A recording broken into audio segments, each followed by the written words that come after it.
Hello, আসসালামু আলাইকুম everyone. কী অবস্থা সবার? আশা করি সবাই অনেক অনেক ভালো আছেন। আজকের ভিডিওতে আপনাদেরকে জানানোর চেষ্টা করব আজকে ইতালি ভিএফএস গ্লোবাল থেকে কতগুলো পাসপোর্ট ডেলিভারি করা হয়েছে এবং কতগুলো ভিসা আজকে হয়েছে। এর পাশাপাশি যে ভিসাগুলো হয়েছে সেগুলো কোন কোন সিটি থেকে বা কোন কোন মাসে জমা করা ছিল সেই তথ্যগুলো তুলে ধরার চেষ্টা করব এবং এর পাশাপাশি কতগুলো পাসপোর্ট জমা হয়েছে সেই তথ্যগুলো জানানোর চেষ্টা করব। তো চলুন বেশি কথা না বাড়িয়ে ভিডিওর মূল আলোচনায় চলে যাই। আমি আপনাদের মাঝে আছি জুবাইর রায়হান, ক্লাসিক জন ইউটিউব চ্যানেল এবং ফেসবুক পেজের পক্ষ থেকে। আজকে ফার্স্টে আপনাদেরকে জানিয়ে দিই যে বাংলাদেশে কিন্তু ইতালি ভিসা প্রসেসিং করার জন্য ভিএফএস গ্লোবালে 3টা শাখা রয়েছে। একটা সিলেট ভিএফএস গ্লোবাল, একটা চট্টগ্রাম ভিএফএস গ্লোবাল এবং একটা হচ্ছে ঢাকা ভিএফএস গ্লোবাল। তো এর মধ্যে আমরা ফার্স্টে ঢাকা থেকে শুরু করব, কারণ ঢাকাতেই সবচেয়ে বেশি পরিমাণ পাসপোর্ট জমা হয় এবং ডেলিভারি হয়। তো ফার্স্টে ঢাকা থেকে শুরু করতেছি। আজকে ঢাকা ভিএফএস গ্লোবাল থেকে টোটাল পাসপোর্ট ডেলিভারির সংখ্যা ছিল প্রায় 78টা। এর মধ্যে স্পন্সর ক্যাটাগরিতে ভিসা হয়েছে 11টা এবং এগ্রিকালচার ক্যাটাগরিতে ভিসা হয়েছে 60টা। টোটাল হচ্ছে আপনার জব ক্যাটাগরিতে 18টা পাসপোর্টে ভিসা হয়েছে। আর ডোমেস্টিক ক্যাটাগরি সম্পর্কে যারা জানতে চাচ্ছেন, ডোমেস্টিক ক্যাটাগরিতে কোনো ভিসা হয়নি আর আগামীতে হবে কি না তার কোনো নিশ্চয়তা নেই।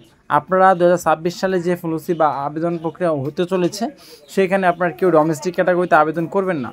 বাংলাদেশ থেকে 2024 এবং 25 সালে ডোমেস্টিক ক্যাটাগরির কথা বলে বিশাল বড় ধরনের একটা প্রতারণা করা হয়েছে।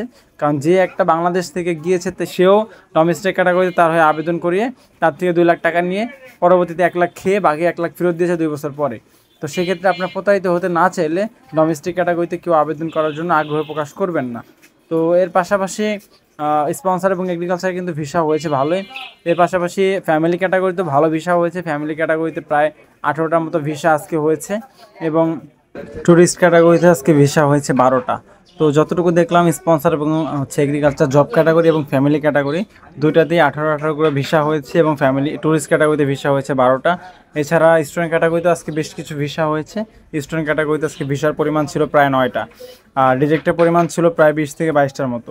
আজকে ট্যুরিস্ট ক্যাটাগরিতে ভিসা একটু কম হলো, স্টুডেন্ট ক্যাটাগরিতে কিন্তু আবার সেই দিক থেকে বেশি হয়েছে। তো সব মিলিয়ে যদি বলতে যাই সেক্ষেত্রে জব ক্যাটাগরি, ট্যুরিস্ট ক্যাটাগরি এবং হচ্ছে ফ্যামিলি ক্যাটাগরি, স্টুডেন্ট ক্যাটাগরি সব মিলে কিন্তু ভালো পরিমাণ প্রায় একটা ভিসা হয়েছে, প্রায় 55 থেকে 57টার মতো একটা ভিসা হয়েছে। আর এই যে ভিসাগুলো হয়েছে এগুলোর মধ্যে জব ক্যাটাগরি বাদে যা ছিল অর্থাৎ ট্যুরিস্ট ক্যাটাগরি এবং স্পন্সর ট্যুরিস্ট এবং হচ্ছে স্টুডেন্ট ক্যাটাগরি, এই দুইটা ক্যাটাগরিতেই কিন্তু 2025-এর পাসপোর্ট, এর আগে কিন্তু কোনো পাসপোর্ট মানে জমাকৃত পাসপোর্ট আজকে ডেলিভারি হতে দেখিনি আমরা। আর ফ্যামিলি ক্যাটাগরিতেও যে 18টা ভিসা হয়েছে এর মধ্যে ম্যাক্সিমাম কিন্তু 2025-এর ছিল। কিছু কিছু পাসপোর্ট ছিল যেগুলো 2024 সালে জমা করা হয়েছে। আর এছাড়া জব এবং জব ক্যাটাগরিতে কিন্তু 2023-এ একটি পাসপোর্ট ভিসার আপডেট আমরা পেয়েছি। 24-এরও ভিসা হয়েছে এবং পাশাপাশি 25-এর পাসপোর্টও কিন্তু ভিসা হয়েছে। তো সব মিলিয়ে বলা যায় সবগুলোই ভিসা এখন বর্তমানে দিচ্ছে। আর শহরের কথা যদি বলতে চাই সেক্ষেত্রে বিভিন্ন শহর থেকেই ভিসাগুলো দিচ্ছে, সেগুলো আমি ভিডিও শেষ পর্যায়ে আপনাদেরকে জানিয়ে দেবো। এখন সিলেট এবং চট্টগ্রাম ভিএফএস গ্লোবালের আপডেটটা আপনাদেরকে আগে জানিয়ে নিই। তো ঢাকার পাশাপাশি আজকে কিন্তু সিলেট ভিএফএস গ্লোবালে পাসপোর্ট ডেলিভারি পরিমাণ কম ছিল। ঢাকাতে কিন্তু পাসপোর্ট ডেলিভারি পরিমাণ কম ছিল অন্যান্য দিনের তুলনায়, তবে সিলেটে কিন্তু আবার সেই দিক থেকে একটু বেশি আজকে পাসপোর্ট ডেলিভারি হয়েছে। সিলেট থেকে প্রায় 43টার মতো পাসপোর্ট ডেলিভারি আপডেট আমরা পেয়েছি, যেখানে বিগত দিনগুলোতে আমরা 28টা, 25টা, 30টা দেখি, সেখানে আজকে 43টা হয়েছে। তো সেক্ষেত্রে সিলেট একটু এগিয়ে আছে। সিলেট থেকে আজকে টোটালি স্পন্সর ক্যাটাগরিতে ভিসা হয়েছে 60টা এবং এগ্রিকালচার ক্যাটাগরিতে ভিসা হয়েছে 3টা। তো 10টা পাসপোর্টে ভিসা হয়েছে। আর ফ্যামিলি ক্যাটাগরিতে সিলেট থেকে ভিসা হয়েছে আপনার হচ্ছে প্রায় 15টার মতো। এছাড়া রিজেক্টের পরিমাণও ছিল এখানে প্রায় 15 থেকে 16টার মতো। তো সিলেট ভিএফএস গ্লোবালও আজকে ভালোই পাসপোর্ট ডেলিভারি হয়েছে। স্পন্সর ক্যাটাগরিতে আমরা একটি ভিসা তথ্য পেয়েছি 2023-এর এবং 2024-এরও একটি ছিল, আর বাকি যা ছিল সবই 2024 এবং 25 সালের জমাকৃত পাসপোর্ট। তো যারা অ্যাপয়েন্টমেন্ট নিয়ে অপেক্ষা করতেছেন, ভাই অ্যাপয়েন্টমেন্ট নিয়ে দুশ্চিন্তা করার কোনো কারণ নেই। আপনার অ্যাপয়েন্টমেন্টে ইমেল করে রাখলে অবশ্যই অ্যাপয়েন্টমেন্ট পাবেন। তারা তাদের সময় শেষ হওয়ার আগে বা আপনার নুলস্তার ম্যাচ শেষ হওয়ার আগে অ্যাপয়েন্টমেন্ট দিয়ে দেওয়ার চেষ্টা করবে। আর যদিও আপনার নুলস্তার ম্যাচ শেষ হয়ে যায় সেক্ষেত্রে দুশ্চিন্তার কোনো কারণ নেই। আপনার নুলস্তার ম্যাচ থাকাকালীন যদি আপনি অ্যাপয়েন্টমেন্ট না পান সেক্ষেত্রে আপনি সরাসরি ভিএফএস গ্লোবালে গিয়ে আপনার পাসপোর্টটি কিন্তু জমা করতে পারবেন। এখন কিন্তু সেই সুবিধা তারা আমাদেরকে দিয়েছে। এছাড়া চট্টগ্রাম ভিএফএস গ্লোবাল নিয়ে যদি বলি, তো চট্টগ্রাম ভিএফএস গ্লোবাল থেকে আজকেও ভালো পাসপোর্ট ডেলিভারি হয়েছে। ঢাকা থেকে আজকে একটু কম হয়েছে, তবে সিলেট এবং চট্টগ্রামে ভালোই হয়েছে।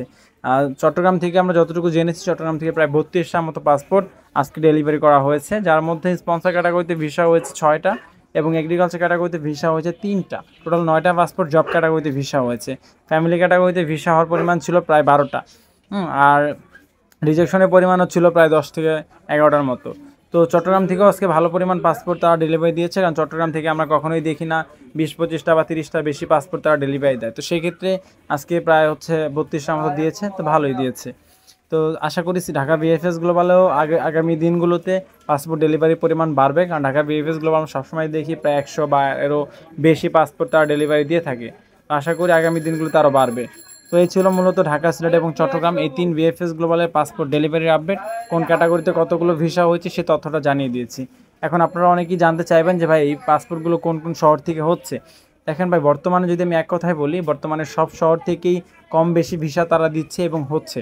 হ্যাঁ, এর পাশাপাশি হচ্ছে আপনার আরও কিছু কিছু সিটি রয়েছে যেগুলো থেকে খুব মানে অতিরিক্ত মাত্রায় ভিসাগুলো হচ্ছে, যেমন নেপোলি, রোম, সালেনো, হ্যাঁ আপনার হচ্ছে মিলানো, তারপর হচ্ছে আপনার রাগুসা, হ্যাঁ তিপতি, টরন্টো, এই সকল শহরগুলো থেকে বাড়ি শহর মোটামুটি ভালো পরিমাণ পাসপোর্ট ভিসা হচ্ছে। আমরা প্রতিনিয়তই শহরগুলো থেকে আপডেটগুলো পাচ্ছি, সেজন্য আপনাদেরকে এই শহরগুলোর নাম বললাম। এর বাইরেও যে সিটিগুলো রয়েছে কাসেরতা, কসেনজা সব বিভিন্ন সিটি, সেগুলো থেকে কিন্তু ভালো পরিমাণ ভিসা তারা দিচ্ছে।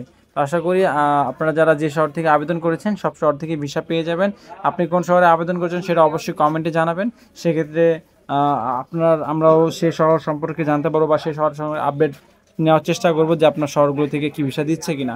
আর একটা বিষয় আপনাদেরকে বলি, সেটা হচ্ছে অনেকেই আমাকে বলেন ভাই, ইতিমধ্যে মেসেজ দিচ্ছেন যে ভাই এই যে পাসপোর্টগুলো মানুষ জমা করতেছে, আমিও পাসপোর্ট জমা করতে চাই। হ্যাঁ দেখেন ভাই, আপনি পাসপোর্ট জমা করতে চাচ্ছেন যারা, তারা এখন পাসপোর্ট জমা করতে পারবেন না, কারণ হচ্ছে কি একটা ফ্লোসি থাকে। যারা এখন পাসপোর্ট জমা করতেছে এরা মূলত ভিএফএস গ্লোবালে পাসপোর্ট জমা করতেছে ভিসার জন্য। আপনাকে তো আগে ওয়ার্ক পারমিট ম্যানেজ করতে হবে, আর ওয়ার্ক পারমিট ম্যানেজ করার জন্য আপনাকে ফর্ম ফিল আপ করতে হবে। ফর্ম ফিল আপের পরবর্তীতে আপনার ক্লিক ডেতে অংশগ্রহণ করে ক্লিক করতে হবে। তারপরে আপনার নরস্থা যদি ইস্যু হয় সেক্ষেত্রে আপনি ভিসার জন্য বিএফএস গ্লোবাল পাসপোর্ট জমা করতে পারবেন। তো আশা করি বুঝতে পেরেছেন, আপনাকে আগে ফর্ম ফিল আপ করতে হবে, আর এই ফর্ম ফিল আপ শুরু হবে 2025 সালের নভেম্বর কিংবা ডিসেম্বর। এখনও পর্যন্ত নিশ্চিতভাবে বলা যাচ্ছে না, কারণ তারা কিন্তু কোনো ডেট ঘোষণা করেনি। তো নভেম্বর বা ডিসেম্বর মাসে কিন্তু এই ফর্ম ফিল আপ শুরু হবে। ফর্ম ফিল আপ শুরু হলে তারপরে মূলত ক্লিক ডে হবে 2026 সালে ফেব্রুয়ারি মাসে। তো আশা করি সকল আপডেট আমরা আপনাদেরকে জানাতে পারবো, আর আপনারা সকল আপডেট পাওয়ার জন্য আমাদের ফেসবুক পেজ এবং ইউটিউব চ্যানেলটি সাবস্ক্রাইব এবং ফলো করে রাখবেন। ধন্যবাদ সবাইকে, দেখা হবে পরবর্তী নেক্সট ভিডিওতে। আসসালামু আলাইকুম।